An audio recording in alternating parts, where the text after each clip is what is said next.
You know, when we talk power in our generation, it has been reduced to psychology. There is a depth in God you will journey to. You will become a god in the realm of demons.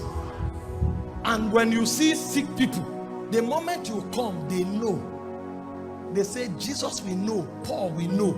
It's not psychology. You enter, as you enter a place, demons on their own will recognize where you are coming from. But you see, because we lack power, we can't do anything that has to do with divine agenda. It's psychology. How many people can you manipulate? How many people? Even if you succeed in manipulating people in your locality, it's your ministry to your locality alone. What do you now do when you interact with people of different culture? Your ministry will end. The only thing that defies every contrary force is power.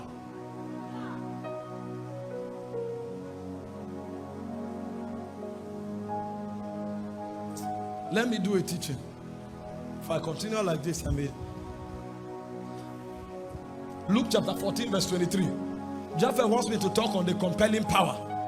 So let's calm down.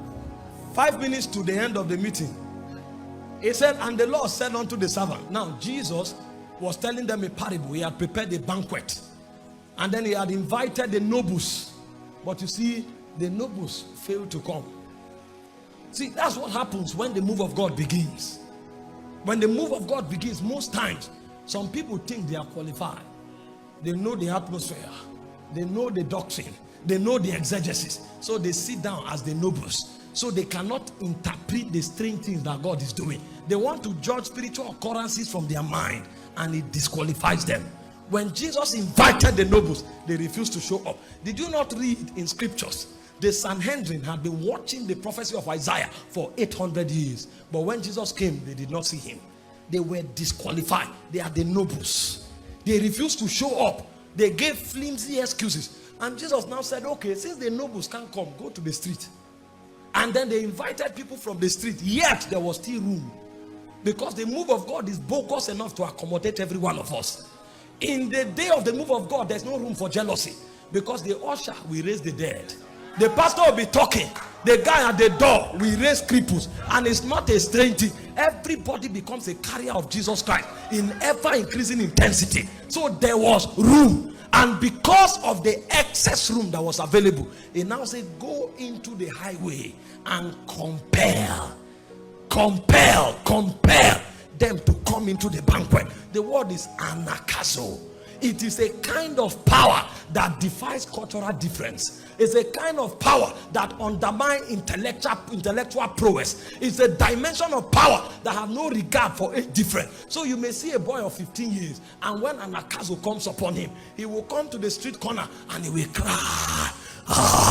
And even the elder and the young, regardless of demographic, will journey there. He said when God came upon John, he didn't go to the synagogue. If he went to the synagogue, naturally he will meet people that fear God. He went into the wilderness, and right there in the wilderness, all he did was cry. And suddenly he said the whole of Jerusalem and Judea went to him. It's called power evangelism. If there is no power, we are talking.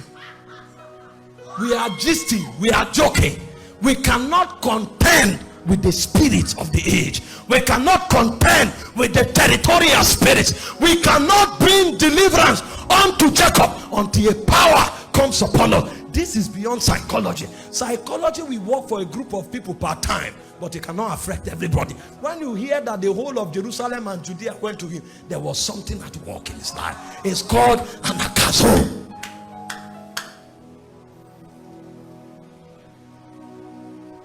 That's why when I want to move in the spirit, I say off every sound.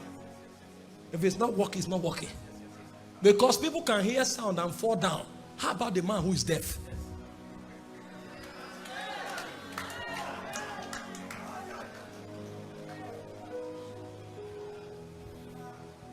The compelling power. Oh.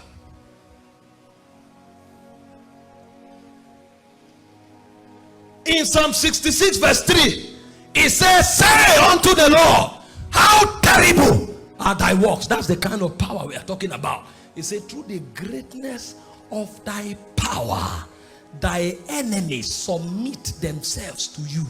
They were not advised, they won't hear it. They were not motivated, they won't hear it.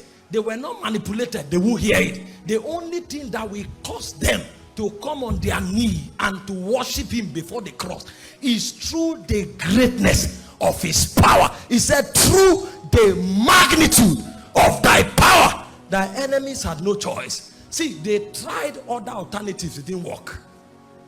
When God begins to move, they come with gossip, and then the power is too strong, and then you graduate from gossip, and then they go with negative expectations and prophecies. It will soon fail, don't worry. And then you go beyond it, and then they come with direct confrontation and persecution, and then you still go. When everything is done and dusted and it doesn't work, then they come to you and say, I celebrate you. I celebrate you. Through the greatness. It's not English language that takes men there. It is something in God called power. He said in Exodus 3:20, I will strike the whole of Egypt with my signs and with my wonder. Then he will let you go. Nothing moves until power is released. That's why I said the gospel is not excellency of speech. He said, when I came unto you declaring the counsel of God, I did not come with excellency of speech.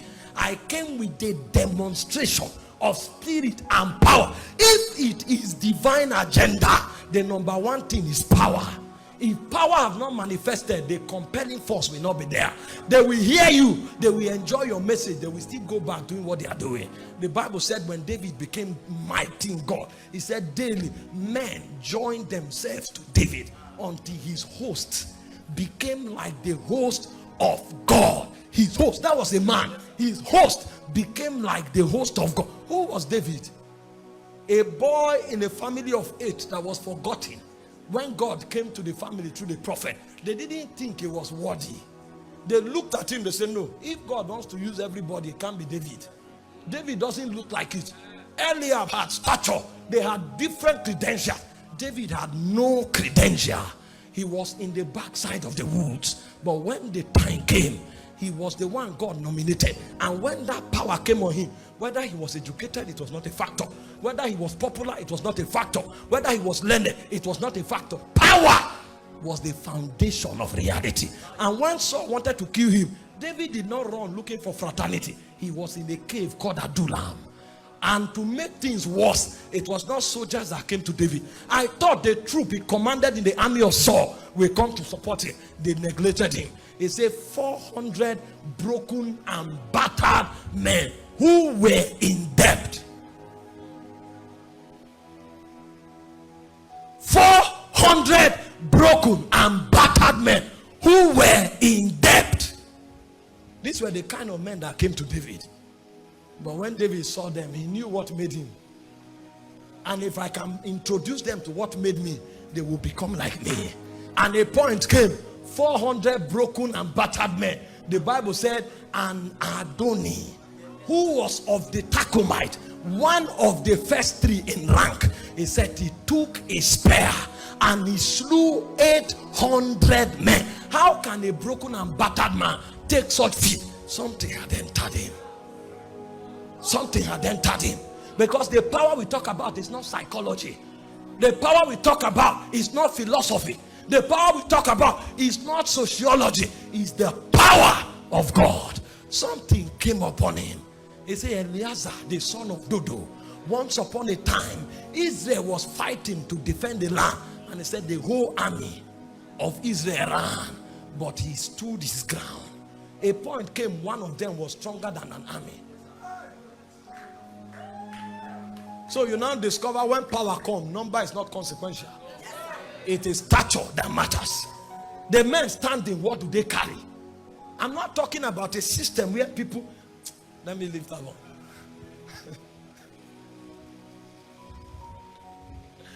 When I talk the subject of power, I talk it passionately because I did religious Christianity for a long time.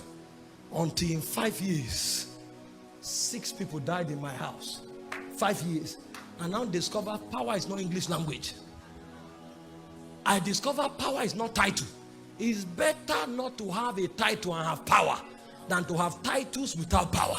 The demon will make a mess. 6 people died in 5 years. What was going on? I realized there was something lacking. The day power came, the gate was shut.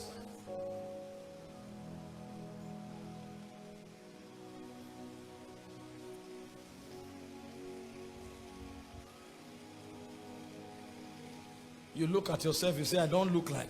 Forget it. Look alike is not power. It's not power. Yahweh.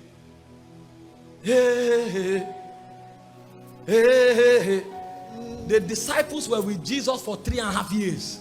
Jesus trained them. They knew how to lay hands. They knew how to lay legs. But it was different from power. It's not how hands are laid. It's not how legs are laid. It is what backs the action that matters.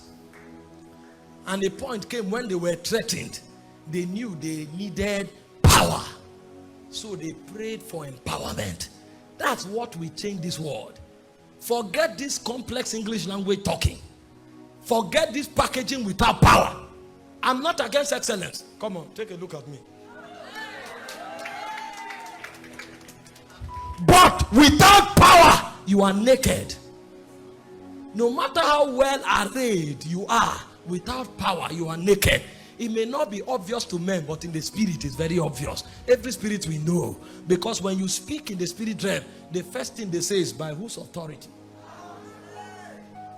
By whose authority? Who told you you can do what you are doing by talking? How dare you? Do you know the realm you are talking to? This is a realm of thrones. This is a realm of princes. This is a realm of dominion. This is a realm of power. Who told you you can read a textbook and come to give command here? By whose authority have you come? There must be something backing you up. And until you can touch that realm, you can shake nothing on ground.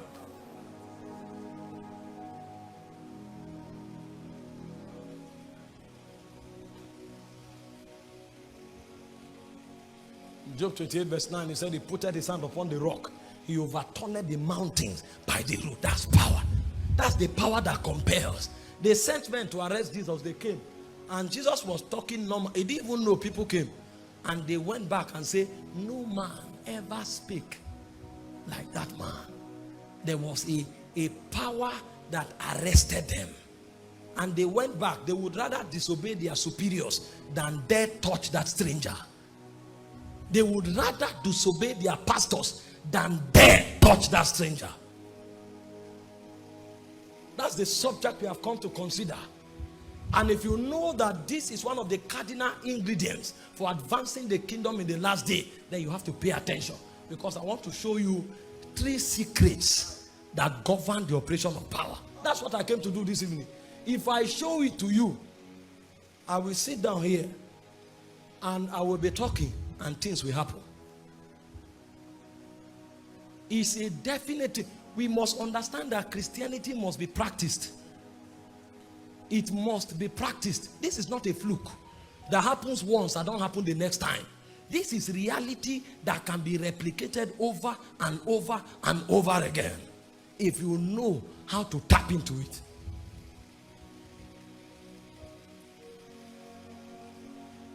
Yahweh, Yahweh, hey, hey, Yahweh, Yahweh, hey, hey. I release the sounds of the heavens, the sound of Yeshua, Shekinah. I release the sounds of the heavens, the sounds of creation. Shekinah. We cry, holy, holy, holy, unto Yeshua.